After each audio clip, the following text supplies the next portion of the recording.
Hi, Lake Elmo students. This is Principal Gorde.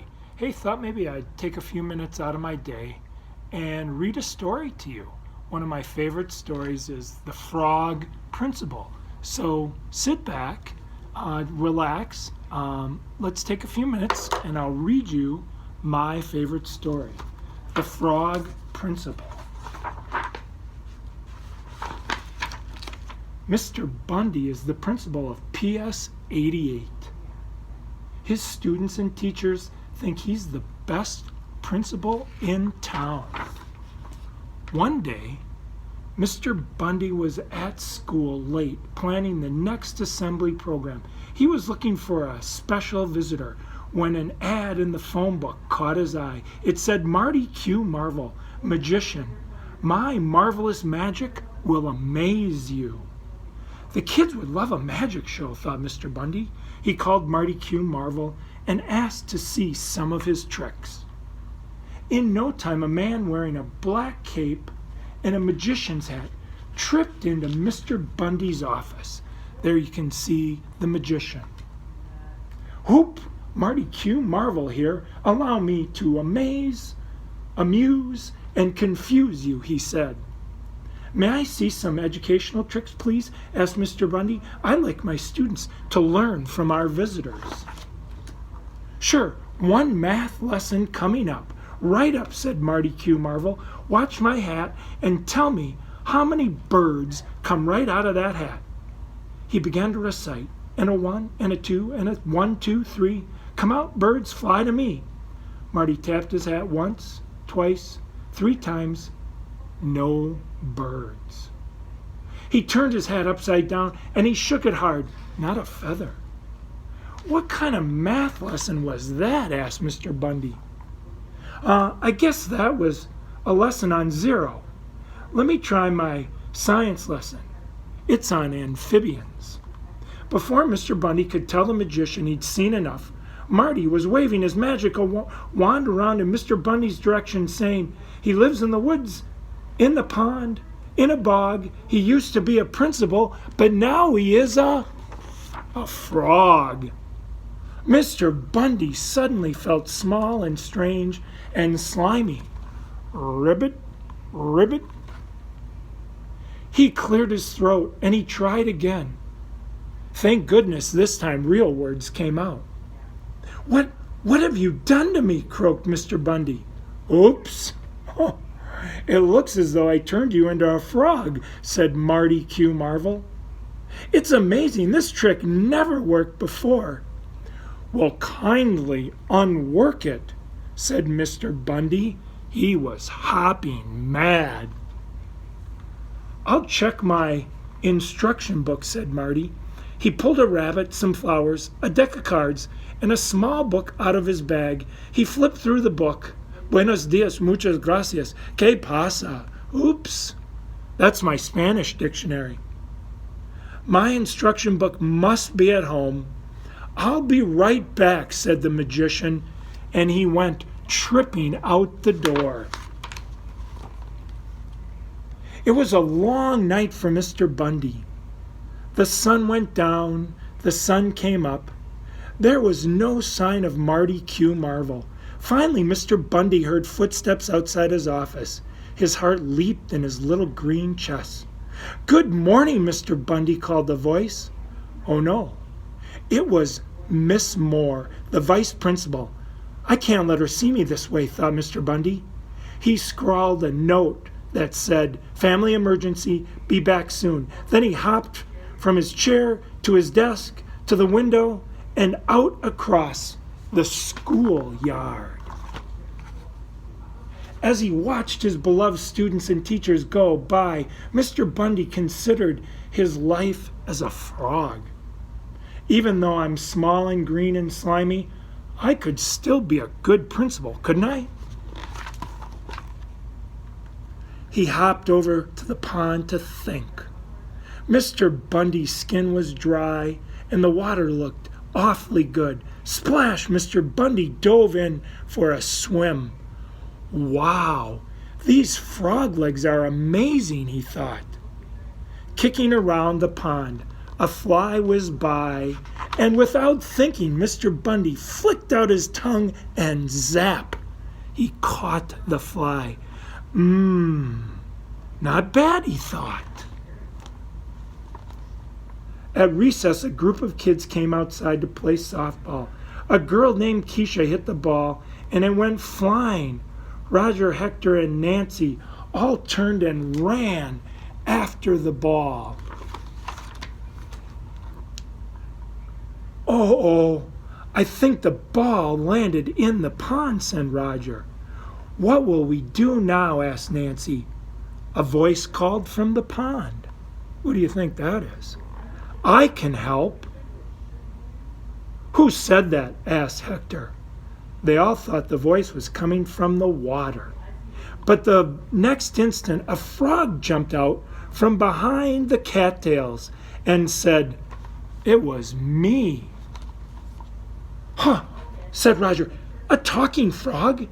You may consider me an exception to the rule, said Mr. Bundy. I'm a frog. I can talk, and I can get your ball. The kids could hardly believe their eyes and ears. Things like this happened only in fairy tales. I want one thing in return, continued the frog. I want to be your principal. But we already have one, said Hector. That's right, he's the best, said Nancy. That made Mr. Bundy feel proud. He wanted to continue being their principal, even if he was a frog. It's up to you, said Mr. Bundy. I will get the ball, but only if I can be your principal. The kids went out to talk it over. He can't be our principal, said Roger. He's a frog. We can tell him he can be our principal, but we don't have to really mean it, said Nancy. I guess it's the only way to get our ball back, said Hector. So the kids told the frog it would be okay. Do you promise? Asked Mr. Bundy. We promise, said the kids, crossing their fingers behind their backs. Mr. Bundy hopped into the pond. He got the ball and he tossed it to the kids. Thank you, frog, they called, running back to school. Wait for me, cried Mr. Bundy. I can't go that fast. But the kids were already too far away to hear him. That afternoon, Miss Moore, there's Miss Moore, held a special assembly. Mr. Bundy's been called away, she told the students. While he's gone, we must work together to knock, knock. Roger, please see who that is, said Miss Moore. Roger was pretty sure he knew who it was. He walked to the door. He opened the door a crack. Let me in, croaked a voice. Roger slammed the door and returned to his seat. Who is there, Miss Roger? Asked Miss Moore. You look as though you've seen a ghost. It's not a ghost, it's a frog, called Alice, a kindergarten student. By now, half the students had heard about the talking frog, and Alice had a habit of telling the truth no matter what. Will someone please tell me what's going on? Asked Miss Moore. The kids told her the whole story. We promised the frog he could be our principal, said Roger. Miss Moore thought her students were joking. She couldn't wait to see what they were up to. A promise is a promise, she said. If you promise the frog he could be your principal, you have to let him in. Roger opened the door. Mr. Bundy, the frog principal, walked down the aisle and up to the stage. Poor Miss Moore almost fainted. Ribbit, good afternoon, croaked the frog. I've heard that Mr. Bundy is a very good principal. I will do my best to fill his shoes while he's gone. Of course, they may be a little big for me. That's a frog principal joke. No one else laughed. They were too stunned. It must be a computer trick, whispered one of the students. It will be business as usual, said Mr. Bundy, and I will be the principal until Mr. Bundy return. In fact, you may call me Mr. B. Look at Mr. They've even got a little frog tie for him. After the assembly, Mr. B made the school rounds, hopping up and down the hall. He was almost trampled by two students running by. No running in the halls, please, called Mr. Bundy. The students, Keisha and Max, stopped and looked around. I'm down here, Mr. B reminded them. Max looked down. This is so weird, he whispered to Keisha. No kidding, said Keisha. We almost squished our principal. That would have been awful. In the gym, the kids were playing leapfrog. Mr. Bundy couldn't resist. He hopped in and he leaped over Hector's shoulders, then hopped back out. Please tell me that didn't happen, said Hector, rolling his eyes. The kindergarten class was learning about water when Mr. B showed up. Hello, Mr. B, called the students. Hi, everyone, answered Mr. Bundy. The next thing they knew, splash! Their principal was swimming laps in the sink. They tried their best not to giggle. Very refreshing, said Mr. Bundy. Here, Mr. B, said Alice. She handed him a paper towel to dry off. Thank you very much, said Mr. Bundy. He went out, leaving a trail of small puddles behind him. Mr. Bundy went to Miss Brown's science class next. Nancy had a shoebox with holes in the top. What have you got there? Asked Mr. Bundy. Nancy opened the box to show him, and zap, zap, zap! Mr. Bundy swallowed Nancy's bug collection.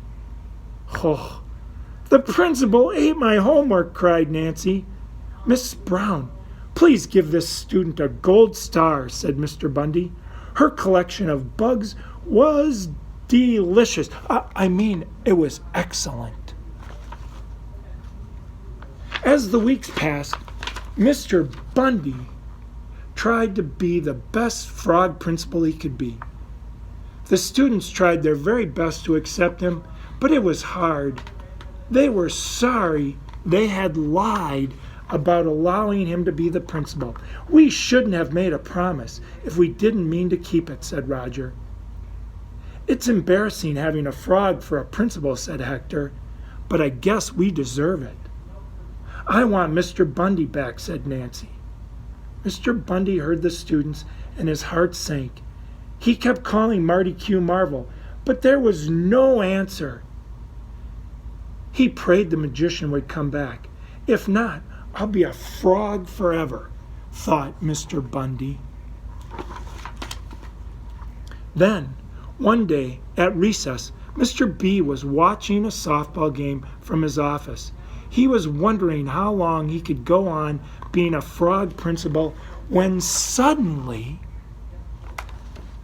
a ball came flying through the window. It landed with a thud on Mr. B's green head. Stars were spinning in his eyes. Oh, out of nowhere, Mr. Bundy started reciting a magic spell. And a 1, and a 2, and a 1, 2, 3. Look who's back, hooray, it's me. Look at that. Poof! Miss Moore heard the commotion and came running. Mr. Bundy, welcome back, she cried. I was so worried about you. Is everything all right? Mr. Bundy looked down, and he saw his own 2 hands. He saw his own 2 legs. Everything is great, he said. You won't believe who our substitute principal was, Miss Moore. I'll let the children tell you about him. Mr. Bundy went to the window and waved. The students cheered wildly and were so excited to have their principal back that no one even noticed when Mr. Bundy swallowed a fly. Hey, boys and girls, maybe while you're doing some learning at home, you can go out in the backyard and find a frog to be your principal. Hey, we miss everybody. Hope you're doing well. Take care. So long.